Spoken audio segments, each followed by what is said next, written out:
여러분, 지금 당장 가족의 장례를 치러야 한다면 얼마가 필요할까요? 검소하게 치러도 1,200만 원입니다. 그런데 더 큰 문제가 있습니다.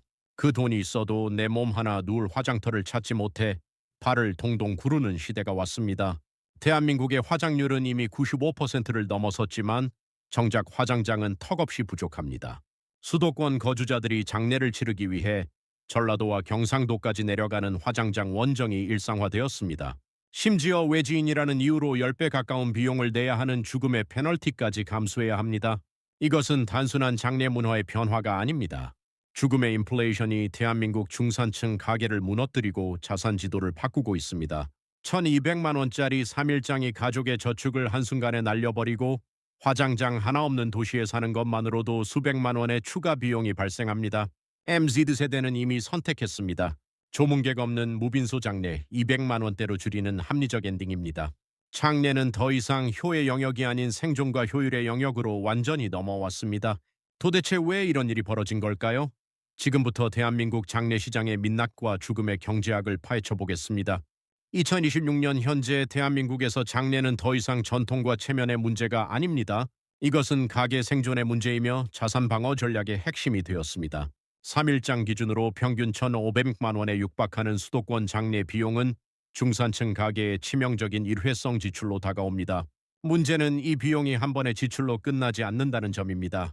장례를 치르고 나면 납골당 사용료가 기다리고 있고 화장장이 부족해 원정을 가야 한다면 추가 비용이 또 발생합니다. 심지어 지자체마다 다른 요금 체계 때문에 거주지에 따라 수백만 원의 격차가 벌어집니다. 그래서 등장한 것이 엔딩 테크입니다. 1,200만 원 들던 장례를 200만 원대로 줄이는 무빈소 장례, 납골당 대신 자연으로 돌아가는 산분장, 사전 장례 의향서를 통한 비용 통제까지 모두 포함됩니다. 이것은 단순한 돈 아끼기가 아닙니다. MZ 세대와 1인 가구의 급증이 이 변화를 이끌고 있습니다. 조문객을 받을 친척도 동료도 많지 않은 현대인들에게 3일간 빈소를 차리는 것은 불필요한 낭비입니다. 합리적 고립을 선택하는 새로운 라이프 스타일이 장례 문화에도 반영되고 있습니다. 자산 전문가들은 이제 상속 설계뿐만 아니라 장례 다이어트를 통한 가산 보존 전략을 자산 관리의 핵심으로 꼽고 있습니다. 평균 수명이 늘어나면서 부모 세대의 장례까지 책임져야 하는 샌드위치 세대에게 엔딩 테크는 선택이 아닌 필수가 되었습니다. 죽음도 이제 철저한 경제 논리로 접근해야 하는 시대입니다. 온라인 커뮤니티에서 화제가 된 사례가 있습니다. 할머니 장례를 검소하게 치렀다고 생각했는데 청구서를 받아보니 1,200만 원이었습니다.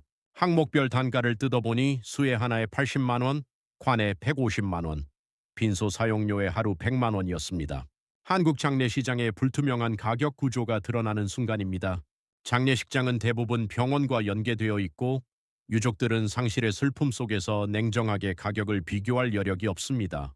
장례 지도사가 권하는 대로 따라가다 보면 비용은 눈덩이처럼 불어납니다. 이런 상황에서 무빈소 장례가 급속도로 확산되고 있습니다. 무빈소는 입관과 발인은 진행하되 조문객을 받지 않는 방식입니다. 빈소를 차리지 않으니 장례식장 사용료가 사라지고 음식과 답례품 비용도 없어집니다. 실제로 비용은 200만 원에서 300만 원 선으로 최대 80%까지 절감됩니다. 통계청 자료에 따르면 2023년 기준 무빈소 장례 비율이 전체의 15%를 넘어섰고 서울과 수도권에서는 20%를 돌파했습니다. 특히 40대 이하 상주의 경우 30% 이상이 무빈소를 선택했습니다. 전문가들은 이것을 한국 사회의 근본적인 변화로 해석합니다. 과거 체면 중심의 집단주의 문화에서 실용과 개인 추모 중심의 문화로 급격히 이동하고 있다는 것입니다. 장례는 살아있는 사람들이 고인을 기억하는 방식이지 타인에게 보여주기 위한 행사가 아니라는 인식이 자리 잡고 있습니다. 1,200만 원짜리 형식보다 200만 원짜리 진심이 더 가치 있는 시대가 온 것입니다. 대한민국의 화장률은 이미 95%를 넘어 사실상 100%를 향해 가고 있습니다. 그런데 아이러니하게도 전국 공설 화장장의 화장로는 고작 87개소 357기에 불과합니다. 하루 평균 사망자 900명을 감당하기에는 턱없이 부족한 숫자입니다. 수도권 상황은 더 심각합니다. 서울 시민 1,000만 명을 위한 화장장은 서울추모공원 단 한 곳뿐이고 경기도 인구 1,400만 명이 사용할 수 있는 시설은 손에 꼽을 정도입니다. 예약이 밀려 4일장, 5일장은 기본이고 일주일을 기다려야 하는 경우도 속출합니다. 그래서 등장한 것이 화장장 원정입니다. 서울과 경기 거주자들이 전라도, 광주, 경상도, 부산까지 내려가 화장을 하고 올라옵니다. 유족들은 고인의 시신을 영구체에 싣고 300km가 넘는 거리를 이동해야 합니다. 장례의 존엄성은 뒷전이고 오직 자리가 있는 곳을 찾아 헤매는 것입니다. 비용의 불평등은 더 잔인합니다. 해당 지자체 시민은 10만 원이면 이용할 시설을 외지인은 80만 원에서 100만 원을 내야 합니다. 심지어 일부 지역은 외지인 이용을 아예 제한하거나 해당 지역 장례식장을 이용한 경우에만 화장을 허용합니다. 공설 본관당 상황도 마찬가지입니다. 전국 공설 봉안당의 잔여 공간은 평균 3% 미만이고 수도권은 사실상 포화 상태입니다. 서울 일부 자치구는 신규 접수를 중단했고 경기도 역시 대기자 명단이 수천 명에 달합니다. 죽어서도 갈 곳이 없는 시대가 온 것입니다. 화장률은 세계 최고 수준인데 인프라는 최하위권이라는 모순이 대한민국 장례시장의 현주소입니다. 경남 거제시와 통영시가 전국 지자체의 주목을 받고 있습니다. 화장장이 없던 거제시가 노후시설을 현대화한 통영시와 손을 잡고 상생 모델을 만들어냈기 때문입니다. 거제시는 통영시 화장장 건립비 95억 원 중 일부를 분담하고 통영 시민과 동일한 요금으로 시설을 이용할 수 있게 되었습니다. 이 협약으로 거제시는 약 250억 원의 신규 화장장 건립비를 절감했습니다. 여기에 매년 수억 원씩 들어가는 운영비와 인건비까지 절약하니 경제적 효과는 더 큽니다. 통영시 입장에서도 시설 현대화 비용을 분담받고 이용률을 높여 운영 효율을 개선했습니다. 하지만 이런 성공 사례가 전국으로 확산되지 못하는 이유가 있습니다. 바로 님비 현상입니다. 내 집 앞 혐오시설은 안 된다는 지역 주민들의 반발이 거셉니다. 화장장 건립 계획이 발표되면 주민 반대 집회가 열리고 소송이 이어지며 사업은 무산됩니다. 실제로 서울 강동구는 2010년부터 추진한 화장장 건립이 15년째 표류 중이고 경기 용인시도 10년 넘게 부지 선정조차 하지 못했습니다. 지자체장들은 화장장 건립을 공약으로 내세우지만 막상 당선되면 주민 반발을 이유로 사업을 미루거나 포기합니다. 거제와 통영의 사례는 님비를 극복하는 현실적 대안을 제시합니다.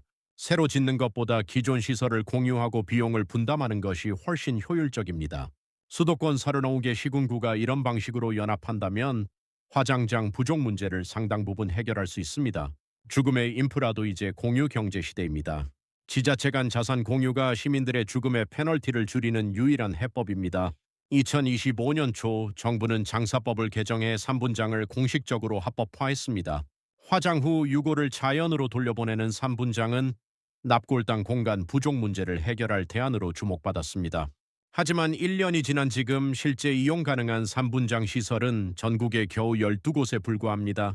문제는 님비를 넘어선 환경 논쟁입니다.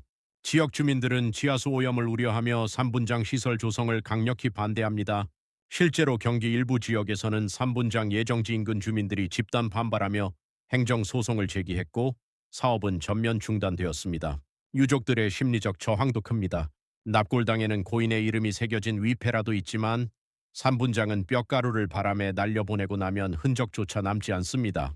추모할 공간이 없다는 것이 많은 유족들에게는 받아들이기 힘든 현실입니다. 그럼에도 불구하고 산분장은 미래형 자산관리 모델로 재평가받고 있습니다. 납골당 사용료는 계속 오르고 있고 20년 사용 후 연장하거나 이장해야 하는 번거로움도 있습니다.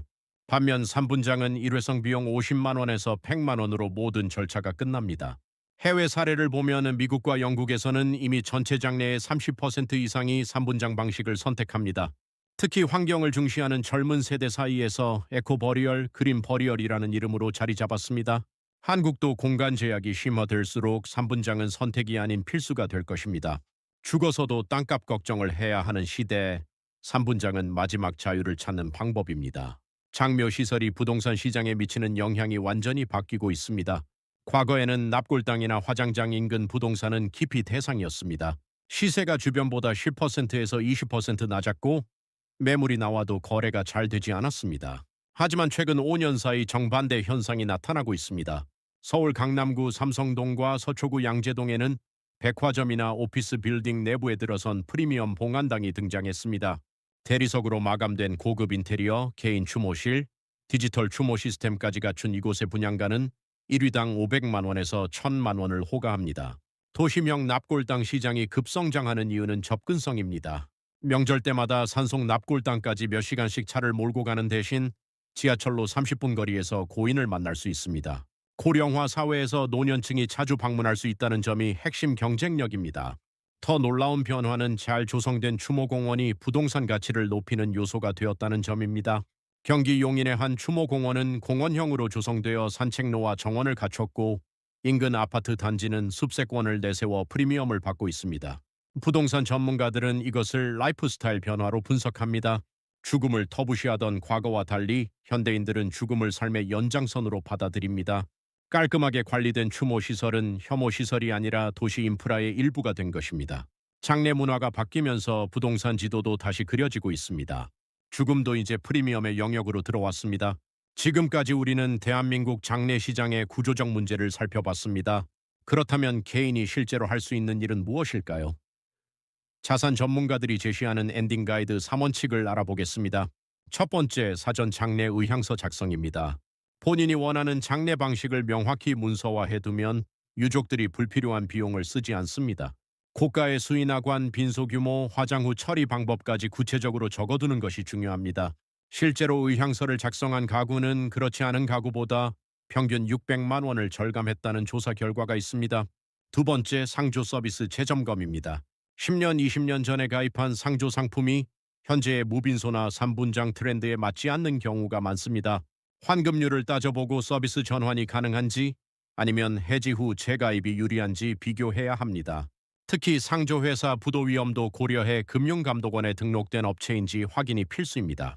세 번째, 지자체 혜택 확인입니다. 거주지에 화장장이 있는지, 인근 지자체와 협약이 되어 있는지 미리 파악하는 것만으로도 수백만 원을 아낄 수 있습니다. 서울시는 타 지역 거주자도 서울에 5년 이상 거주했던 이력이 있으면 시민요금을 적용하는 특례가 있습니다. 여기에 더해 최근에는 디지털 유언장 서비스도 등장했습니다. 본인의 장래 의향뿐만 아니라 금융자산, 디지털 자산, 상속 계획까지 통합 관리하는 플랫폼입니다. 한 번의 설정으로 모든 것을 정리할 수 있어 MZ세대 사이에서 빠르게 확산되고 있습니다. 죽음을 준비하는 것은 불길한 일이 아니라 가장 확실한 자산 방어 전략입니다. 지금 당장 가족과 엔딩에 대해 대화를 시작하십시오. 2026년 대한민국 장례 산업은 거대한 전환점을 맞이하고 있습니다. 앞으로 10년 안에 죽음의 풍경이 완전히 달라질 것이라는 전망이 나옵니다. 그 중심에는 디지털 기술이 있습니다. 디지털 추모 플랫폼이 빠르게 성장하고 있습니다. 물리적 납골당 대신 VR이나 메타버스를 활용한 온라인 추모관이 등장했습니다. 유족들은 언제 어디서나 스마트폰으로 고인의 추모 공간에 접속해 헌화하고 메시지를 남길 수 있습니다. 3분장과 디지털 추모를 결합하면 공간 제약은 완전히 사라집니다.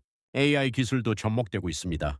고인의 생전 목소리와 사진, 영상을 학습시켜 AI 아바타를 만드는 서비스가 상용화 단계에 들어섰습니다. 유족들은 AI로 재현된 고인과 대화를 나누며 슬픔을 치유합니다. 윤리 논란은 있지만 수요는 계속 늘고 있습니다. 웰다잉 산업의 팽창도 주목할 부분입니다. 자산관리 회사들은 이제 상속 설계뿐만 아니라 장래 다이어트를 통한 가산 보존 전략을 핵심 서비스로 제공합니다. 한 대형 금융사는 웰다잉 컨설팅 상품을 출시해 6개월 만에 1만 건 이상 계약을 체결했습니다. 정부도 움직이고 있습니다. 보건복지부는 2027년까지 공설 화장장을 10개소 추가 건립하고 3분장 시설을 전국 200곳으로 확대하겠다는 계획을 발표했습니다. 지자체 간 화장장 공동 이용 협약도 의무화하는 방안을 검토 중입니다. 결국 죽음도 삶의 일부입니다. 어떻게 마무리하느냐가 남겨진 이들의 삶의 질을 결정합니다. 천재 200만 원짜리 형식이 고인에 대한 존경의 척도가 되는 시대는 끝났습니다. 이제는 합리적이고 존엄한 엔딩을 설계하는 것이 진정한 효의자 자산 관리입니다. 우리는 오늘 대한민국 장례 시장의 충격적인 현실을 들여다봤습니다. 1200만 원짜리 3일장이 중산층 가게를 무너뜨리고 화장장 하나 없는 도시에 산다는 이유로 수백만 원의 죽음의 페널티를 내야 하는 시대입니다. 화장률은 95%를 넘었지만 인프라는 턱없이 부족해 전국을 원정 다니며 장례를 치릅니다. 하지만 변화의 조짐도 분명히 보입니다. MZ세대는 무빈소 장례를 선택하며 200만 원대로 합리적 엔딩을 실현하고 있습니다. 거제와 통영은 화장장 쉐어링으로 상생 모델을 만들었고 3분장 합법화로 공간 제약을 극복할 길이 열렸습니다. 도시명 프리미엄 본관당과 디지털 추모 플랫폼은 장례 문화의 새로운 지평을 보여줍니다. 결국 죽음도 삶의 일부이며 어떻게 마무리하느냐가 남겨진 이들의 삶의 질을 결정합니다. 천재 200만 원짜리 형식이 고인에 대한 존경의 척도가 되는 시대는 끝났습니다. 진정한 효는 고가의 수위와 관이 아니라 고인의 뜻을 존중하고 남은 가족의 삶을 지키는 것입니다. 지금 여러분의 가족과 어떤 엔딩을 맞이할지 대화를 시작하십시오. 사전 장례 의향서를 작성하고 상조 서비스를 재점검하고 거주지의 화장장 협약 여부를 확인하십시오. 그것이 오늘 여러분의 소중한 자산과 마음을 지키는 가장 확실한 방법입니다. 죽음의 인플레이션 시대에 준비된 자만이 존엄한 엔딩을 맞이할 수 있습니다.